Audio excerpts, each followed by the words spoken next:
hello, everybody. For a little bit of background, I want to talk about how to scale a revenue-focused paid ads program.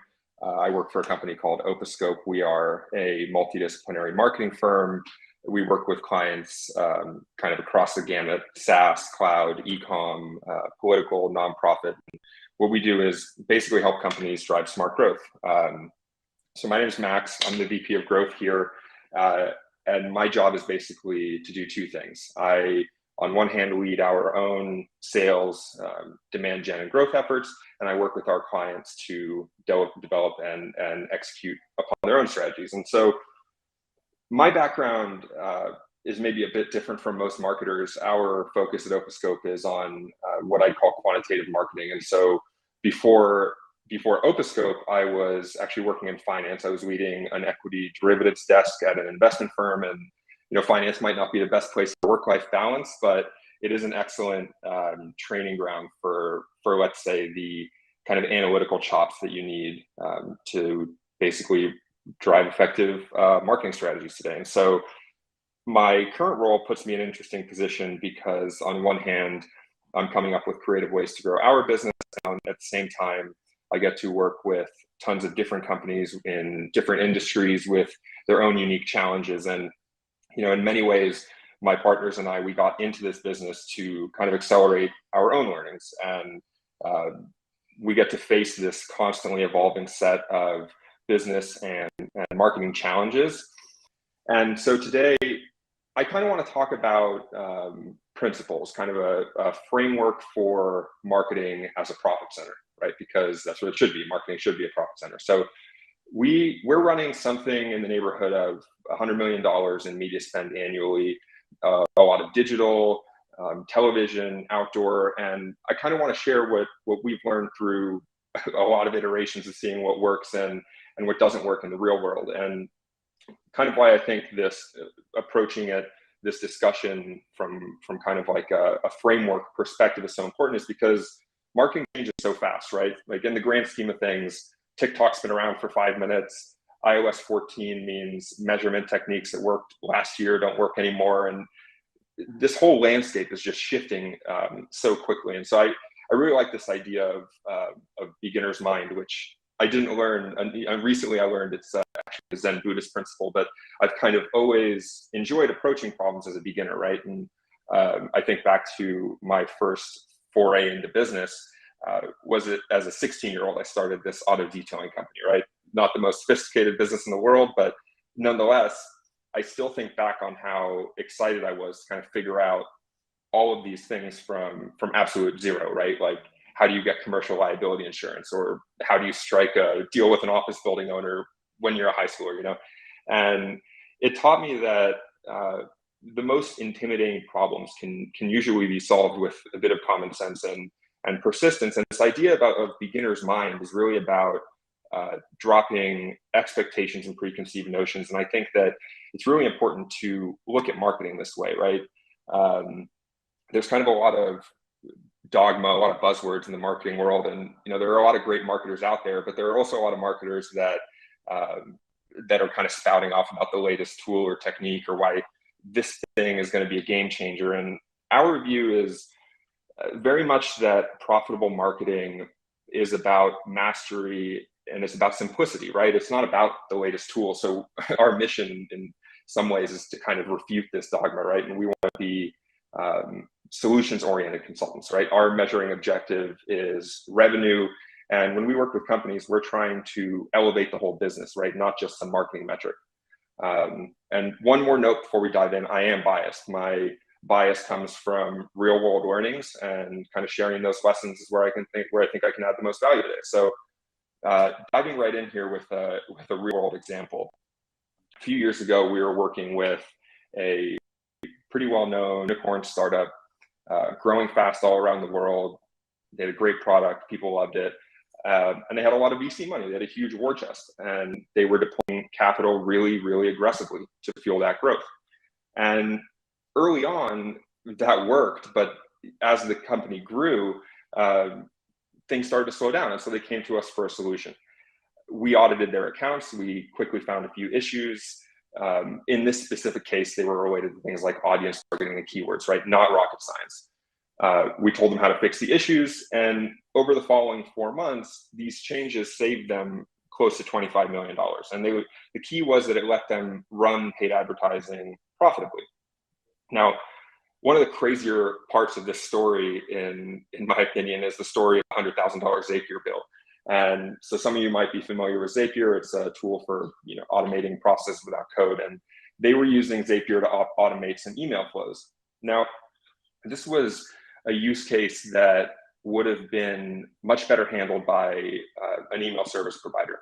Long story short, they had their internal reasons why they wanted to do it in this way. And at the time, they weren't doing a ton of email. So it seemed like a low priority. We helped them turn this Zapier process into kind of a short-term fix and left them with a recommendation to move to a longer-term, better solution. Fast forward 1 year, and they brought us back in to consult on something else. And lo and behold, this Zapier process is still running, right? And at this point, the Zapier bill was into the tens of thousands of dollars a month. And the funny thing was that, as crazy as it sounds, this Zapier thing was still profitable, right? It was far from the best way to do it, but it created more value than it cost. So they always figured they could just deal with it later. There were obviously, several issues at play here, but there were a few kind of big takeaways that I wanted to start with that I think are important to keep in mind for anyone that is, whether you're building a paid ads program from zero, whether you already have something up and running. And the first thing is, they were trying to build marketing as an iterative process, especially digital marketing. And they were trying to build on top of kind of a shaky floor instead of a stable foundation. And they were kicking the can down the road on specific issues like this Zapier thing that could have been solved with maybe a little effort, maybe a little bit of short-term annoyance. But for whatever reason, they didn't. And it turned this short-term thing into a long-term, really expensive problem. And another really big one is, losing area under the curve as a result of either moving too quickly or taking too long to listen to recommendations. So obviously, the fact that we saved them $25 million, it's awesome for an Opascope case study, but it points to a bigger issue, right? If a few simple changes can save that much money, it means not enough time was spent at the outset building a solid foundation. So they were focused on explicit cost, not opportunity cost. And sure, they can go and fix everything now, but there's no turning back the clock, right? And so they lost all this area under the curve. And this concept of area under the curve, I think, is really important. And so I want to go through a simple visualization here with basically two theoretical companies so you can see what I'm talking about. So let's say you have two companies, both with $15,000 a day media budget, and a starting return on ad spend, meaning for every dollar they spend on ads, what do they get back? So starting return on ad spend of 2. Now, let's assume advertising can increase performance at 1.5% a day.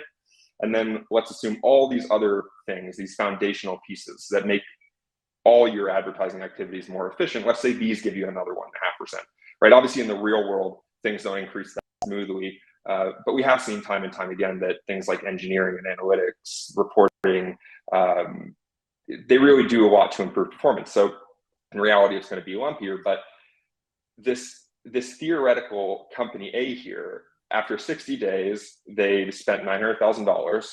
They had a return on ad spend of 244%, and they made $1.3 million. Great. Now, if you look at the company with a strong foundation after 60 days, they've spent $957,000, a little bit more, right? But not a ton, it's like 6%. And they end up with $1.8 million in profit. But the key point is that at the end, sure, company A has higher ROAS, they drove 42% more profit. But the really big one is the kind of inflection point where they get to start scaling campaigns, increasing budget, comes much sooner. And so when you're thinking about an activity like paid advertising, something that can drive an exponential impact, the opportunity cost of doing something poorly or doing something late can be huge because you're talking about compound returns, right? And And so I think important way or a good way to think about marketing is as two disciplines, and kind of not acknowledging these differences is one of the biggest pitfalls or mistakes we see growing companies make, right? So in one corner you have traditional marketing. That's stuff like branding, logo design, messaging, what you usually think about when you hear marketing. In the other corner you have stuff like quantitative marketing. You have analytics, implementations, conversion rate optimization, so on. And in many ways, these two disciplines are kind of in conflict with one another, right? Traditional marketing is flashy, it's cool. This is the stuff that's going to get you into ad week, hiring for these roles is often more straightforward because people can wear many hats. These roles benefit from being in-house. You probably want the person that's establishing your brand voice to be on the ground at your company. Quantitative marketing, on the other hand, it's really in the weeds, right? It's not flashy, but it is really measurable. And it doesn't look like what most people think of when they think of marketing. This stuff is less Don Draper, more Tank from the Matrix. You're not really sure what he's doing, but all that matters is Neo knows jujitsu when Neo needs to know jujitsu, right?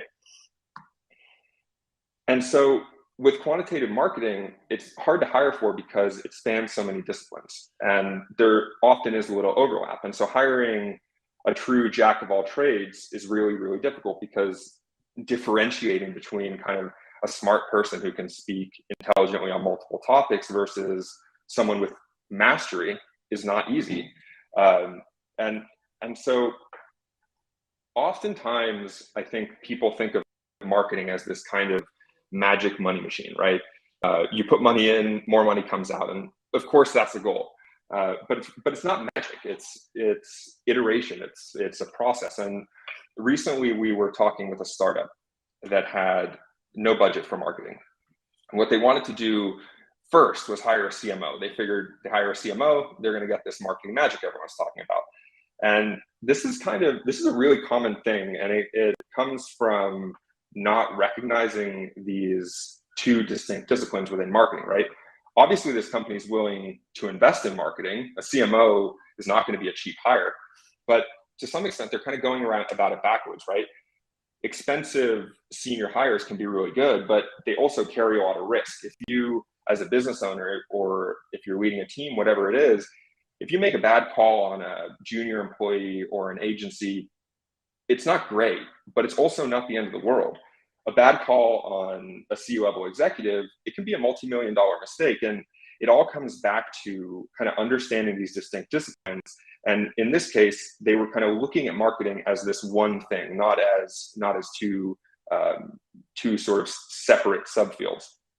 And, early on, you're going to need things that fall under this kind of traditional marketing umbrella, but you're going to need these things regardless of whether you're trying to build a marketing machine, a logo, a website, copy on the website. Most of you probably already have all this. Once those boxes are checked, most of the actual work falls under this kind of quantitative marketing umbrella. Things like analytics, attribution, reporting. And it's really hard to find one person that can do all these things. And to my earlier point on this company that wanted to hire a CMO, right? I've met a ton of brilliant CMOs. None of them are in the weeds dealing with data warehouses and analytics tools to build this stuff from the ground up. And even if they could, it's probably not where you want C-level executives spending their time, right? So if this is the case, then why not just hire someone who can kind of do all these things? And part of it is that I think there's kind of a brain drain going on in marketing that very few people talk about. And so smart marketing, it's about revenue, it's about money. And in any field where it's about money, you get this huge delta between bad, good, and average. And these multidisciplinary superstars, sure, they may exist, but they generally tend to realize that they're better off founding companies or starting an agency, consulting, whatever it is. And the reason is because success is so measurable and they know their value. And I'm not saying that traditional marketing isn't valuable and it can be measured, but the thing about quantitative marketing is that it's so clearly measurable that it creates this different dynamic. And as someone that is hiring for these roles, part of me wishes this wasn't the case, but most of the people I meet who fit this kind of jack of all trades description, they're either CEOs or they're running an agency. And in theory, you could hire a big old team if you want to go and build this kind of thing out. But what we're talking about today is how to scale efficiently, right? And so building a big team has issues of its own. And this brings us to what I think is one of the most important considerations for a company that's looking to do scale this kind of program efficiently, and that is whether you should hire full-time employees or contractors. And I'm going to use the term contractor or consultant for simplicity, but in practice, this could be freelancers, agencies. The point being, this is talent that is external to your company, not full-time employees. If I had to distill it into one sentence, what I would tell you is to hire employees slowly and hire contractors quickly. And understanding kind of where and when to hire contractors versus full-time really is foundational. And I think a lot of people look at this as, somewhat binary. I'm either going to outsource or I'm going to build a team. But I'd argue that kind of a unified strategy is what makes the most sense. And it's not just that kind of getting this dynamic wrong can be a mistake. It's also that getting it right can be such a powerful lever for driving fast and efficient growth. Now, I'm a consultant, right? So I expect that there might be some raised eyebrows here. The consultant's about to tell me why to hire consultants. That's not really my point. It's more that, overhiring or compromising because of resource constraints, that's a problem for any business. And when it comes to paid ads, you need to get so much stuff done that so much of it is about figuring out the most efficient path forward. And so contractors, they're definitely not a magic bullet, right? And you probably do want to build a team. Employees bring stability. They bring continuity in a way that contractors can't. Employees build processes and culture. They build the stuff that becomes the fabric of your organization. And so when consistency and longevity and process competence are key, hire employees, absolutely. Contractors can be great, but they can also cause real problems. They're not part of the company hierarchy. They're often not there for the long term. They might shake things up. You're probably bringing them in to shake things up. If a project fails, but a consultant met their deliverables, you still need to pay them. If a consultant comes aboard for a short-term project, maybe they drive short-term results, but if they don't build a sustainable framework, maybe their solution goes off the rails after they leave, and now your team is stuck reverse engineering a system they didn't build, right? Which isn't a good situation for anyone. Now, the most challenging part is often finding good talent, finding good contractors. And an important thing to keep in mind is that a big part of a consultant's job is to convince you that you need them, right? And so it won't be the first time they pitch a company like yours. They probably hone their pitch across hundreds of reps. And one really simple kind of smell test, I think, is if a consulting firm's pitch doesn't involve them actually delivering some kind of insightful, actionable problem solving and real evidence of their ability to deliver in your case beyond just a fancy deck. If they can't do that, you should probably run away. But all this to say, contractors or consultants, they can be kind of a force multiplier. I think people are skeptical. Sometimes maybe they've had a bad experience with agencies or consultants, whatever it is. But in many ways, what we're talking about are, they're commoditized services, right? Like with a lawyer or an accountant. Some of them are good and others are bad. But in practice, this unified strategy, right? Incorporating outside talent alongside your internal team, it can just have this force multiplier effect. And in part, it's because of what performance marketing kind of demands as a discipline, right? It's about building systems and processes to drive revenue. And I think often when people hear performance marketing or paid advertising, they think Google, Facebook, LinkedIn, right? But none of these things exist in a vacuum. SEO, paid ads, technical factors on your website, like page speed, your landing pages, all these things play a role.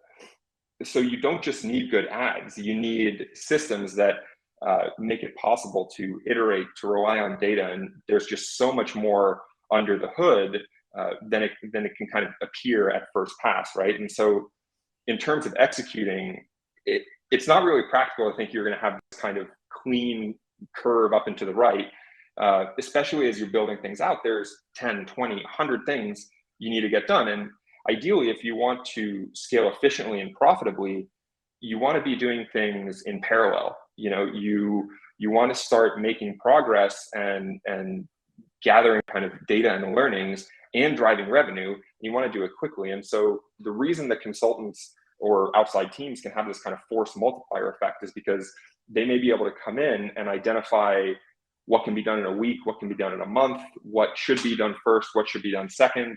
And they can help guide you within those constraints. And they can help you kind of build these foundational pieces so that you can iterate along the way and kind of build this strong foundation that I keep kind of harping on, right? Because keeping an eye to the future, even on day zero, is just so important. And, there's this term ball of mud, which maybe some of you are familiar with. It comes from software development, but it can be applied to non-code systems as well. And basically what a ball of mud is anything that's kind of so unwieldy and complex that it's really difficult to work with and even harder to change. The story I shared early on about this company with this Zapier kind of fix, right? Perfect example of a ball of mud situation. The right person would have known immediately, kind of at the outset, that like you shouldn't build this on Zapier, even for a day, But the issue is that, especially if you have a lean team, they might not know that there's a better solution, right? You just have people trying to solve problems, and it's not like this Zapier solution was built out of some kind of malice, right? It was probably built because someone had a million things going on, and they got assigned this task, and they just had to figure it out, right? And so when you're talking about employees versus contractors, the thing that consultants can do, I think, is they can act as kind of this ski guide, right? And they can like let you know that there's a cliff halfway down the slope before you start heading down. And part of that comes from, consultants have teams of their own, right? It's not just one person. And so this is why this unified strategy is important, is because building things right the first time takes so much less time, angst, and money. And when you work with good contractors, they can bring experience from working across dozens of companies, and that breadth of experience means that they're not just presenting a solution because, like, let's say some piece of your MarTech stack, right? They're not just going to say use this because it's what I used at my last job, kind of thing. They have the unique position of seeing what works across a lot of different companies and then kind of guiding you in that way. And so in many ways, just knowing what needs to get done can be as hard to pin down as actually doing the work, right? And kind of a last point on this, and this is a fun one as a consultant, we are really easy to fire, right? Full-time employees expect continuity and stability. Contractors don't. They know that if they don't deliver results, like, they're gone. And that can be a useful dynamic as a business leader. And not just in the case of poor results either, right? Let's say you want to test a new initiative, right? It's way easier to engage some external resource, test it out, and then either move on if it doesn't work or hire someone if it does. And fast-growing companies need special expertise, right? Maybe they need to make big changes. Maybe they need to architect a big initiative. And this kind of work can often benefit from outside perspectives, right? Results matter. You want to get learnings fast, and you need to be able to find out quickly if something doesn't work. And if it's not working, you want to have the flexibility to fire or replace whoever is responsible for that initiative. And that's not really a great position to put full-time employees in. Now, kind of putting it all together, so far we've talked about these different disciplines within marketing, employees versus contractors. I think this context is really important, but in terms of actually scaling a revenue-focused paid ads program, where should you start? So the first three things I think you want to do are invest in talent, build a solid foundation, and focus on what's working. Now, investing in talent, right? Maybe this is full-time employees, maybe it's external. Once you have this talent though, ask them where the low-hanging fruit is. I'd suggest you focus on engineering, tech, and analytics. That kind of helps you build the foundation that you want, right? And then the most important part is to actually do what your talent has suggested. Too many times we see it where smart recommendations are made, and like that first example with the Zapier solution, right? If you don't listen to the kind of the right answer, it's really hard to move forward. And so the second thing is building this solid foundation, right?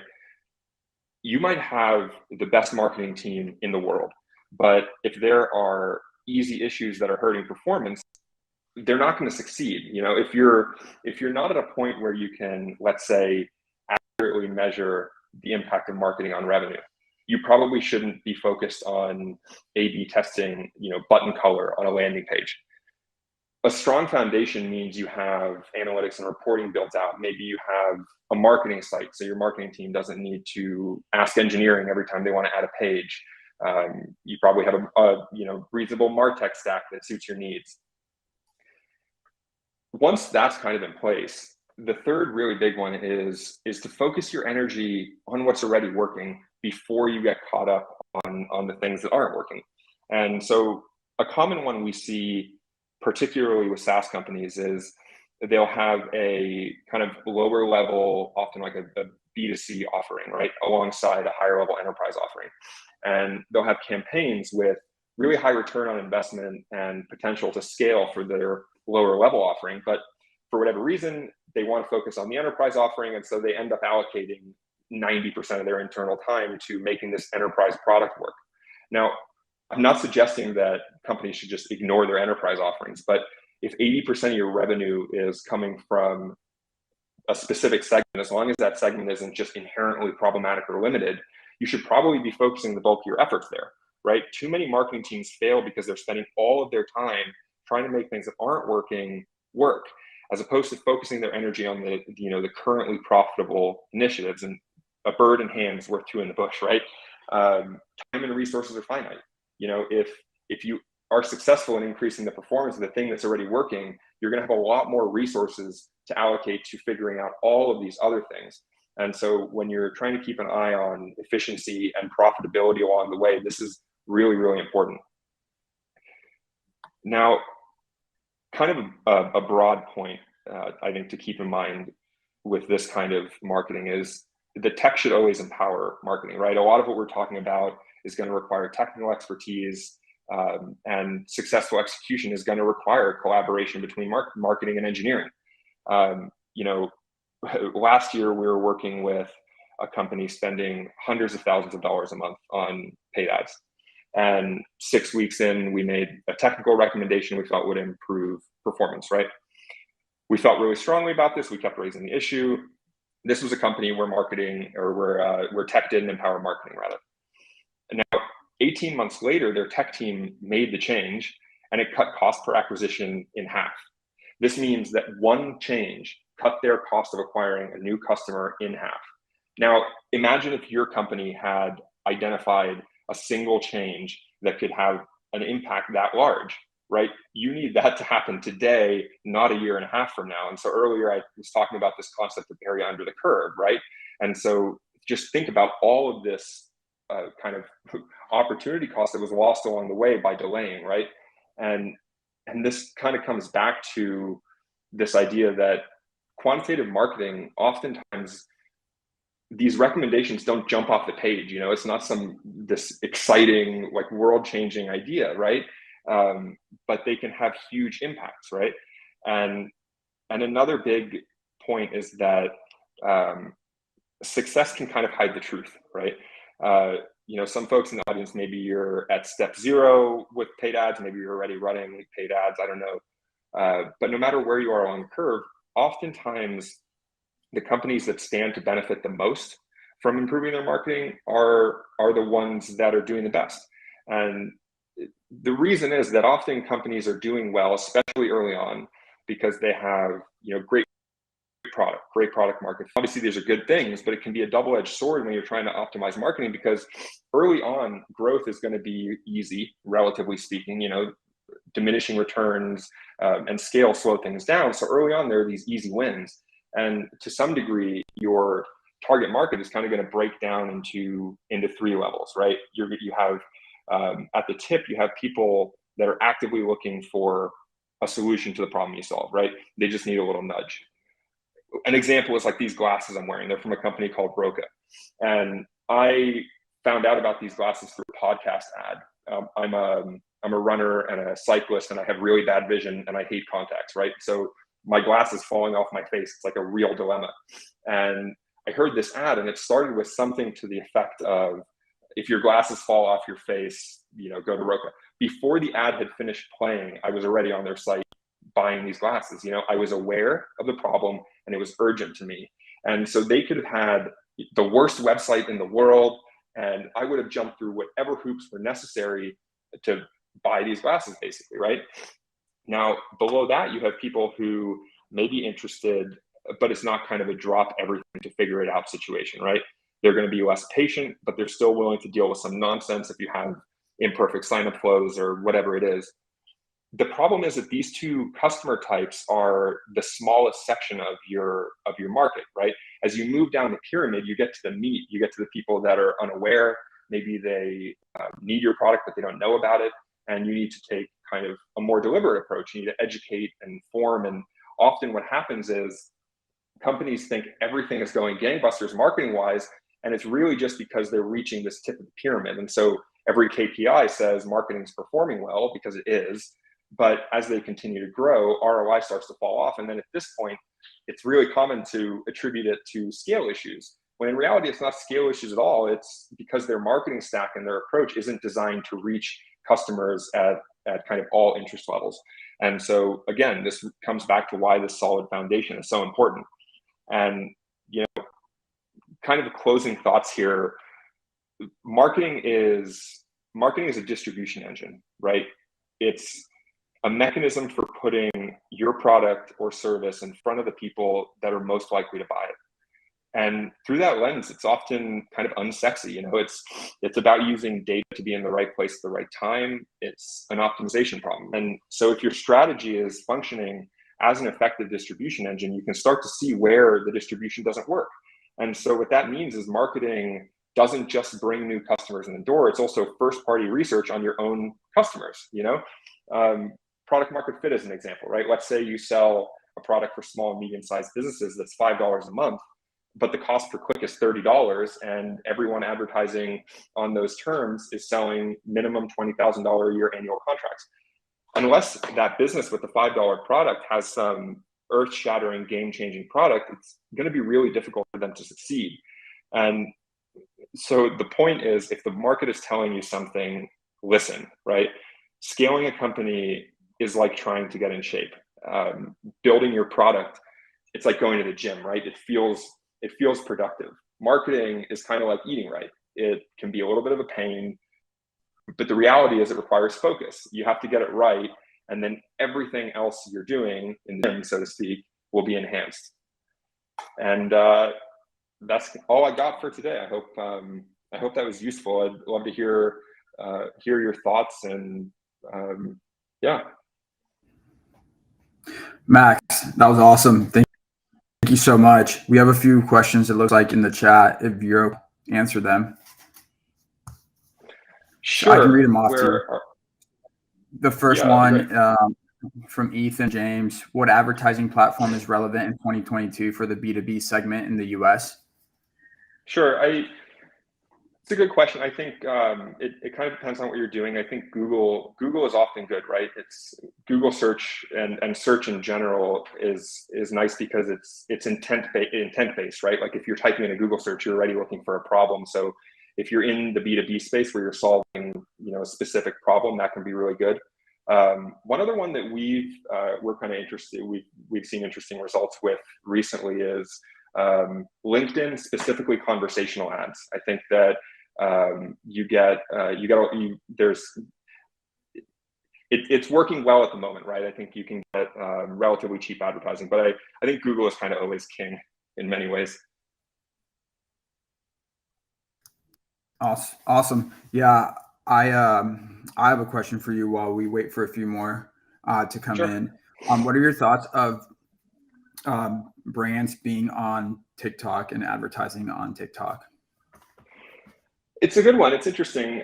We have, it's definitely kind of top of mind. It's a common conversation. A lot of companies are talking about it. I think that with TikTok in particular, you have to be really realistic about whether you have content that lends itself well to TikTok, right?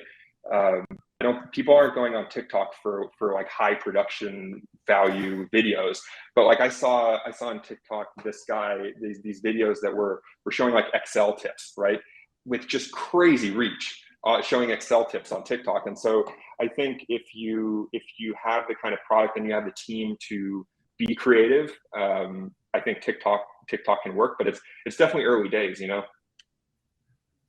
I agree. Yeah, it's quite the interesting platform. Definitely a lot of buzz right now with it, to say the least. Yeah, absolutely. So, absolutely. Well, unless we have any more questions, we have 2 or 3 more minutes with Max. Max, where can everyone find you online? LinkedIn, Twitter? You mind sharing that with us? Yeah, sure. I'm on LinkedIn, Max Thilen, Opascope. Did I switch slide? Yeah, Opascope.com. You can reach out. I know that I guess the audience here is kind of post-funding startups. So maybe one thing that I can offer that is relevant is we have a pretty good framework for finding and prioritizing growth opportunities and within this kind of advertising realm and really tying them back to revenue and business value. The way that we do that is through kind of a free marketing performance analysis and audit. That story that I shared early on, this unicorn startup where we had these great results, a lot of those came from an initial audit. And so it's something that we do as a way to, start a kind of productive dialogue with companies that we're interested in. And so if there's anyone in the audience that thinks an outside perspective could be of value, my email's on the slide here, or you can go to our site and reach out, and we'd be happy to have our strategists take a look in your account and see what they can figure out. Awesome. Thank you very much. Well, Max, it's been a pleasure. I hope you have some shape. Did you say you got to Madrid or you just got home from Madrid? Yeah, I just got to Madrid. Okay. Heading to Geneva on Saturday. So looking forward to a little spring skiing. Cool. Well, safe travels. I hope it all goes well. And thanks for joining us today. Thank you. And thanks for putting this on. It's been great. Awesome. Have a great one.